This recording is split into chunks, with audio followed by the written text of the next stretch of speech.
দেশবাসীকে সবাইকে বিজয় দিবসের শুভেচ্ছা। শহীদ, আহত এবং যারা বিভিন্ন উপায়ে বাংলাদেশের রাষ্ট্রের স্বাধীনতা সংগ্রামে অবদান রেখেছেন এবং জুলাই গণঅভ্যুত্থানে অবদান রেখেছেন সবাইকে সশ্রদ্ধ সালাম। আমাদের পক্ষ থেকে এটা বক্তব্য থাকবে যে বাংলাদেশে ৭১-এর পরে যেটা হয়েছে যে একটি মুজিববাদী ব্যবস্থার ভিতর দিয়ে আমরা গেছি, বন্দোবস্তের ভিতর দিয়ে, বাট ওই বন্দোবস্ত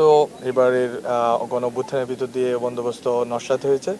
আমরা আশা করি যে যেই বন্দোবস্তের কারণে বাংলাদেশ এতদিন পদানত রয়েছিল এবং বাংলাদেশের মানুষ গণতন্ত্র এবং বাক স্বাধীনতা থেকে শুরু করে স্বাভাবিক মৌলিক মানবাধিকারগুলো পায়নি, সেই ব্যবস্থা রদবদল হবে এবং বাংলাদেশের জনগণ সত্যিকার অর্থে স্বাধীনতা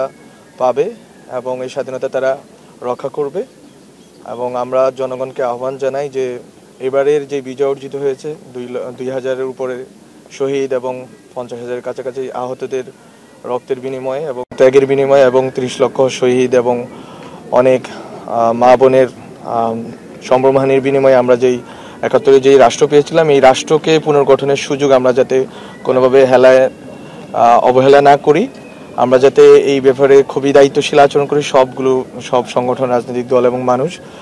এবং আমরা চাই যে এর ভিতর দিয়ে এবারের যে বিজয় দিবসে আমরা যেভাবে স্বাধীন মুক্তভাবে বিজয় দিবস উদযাপন করতে পারছি,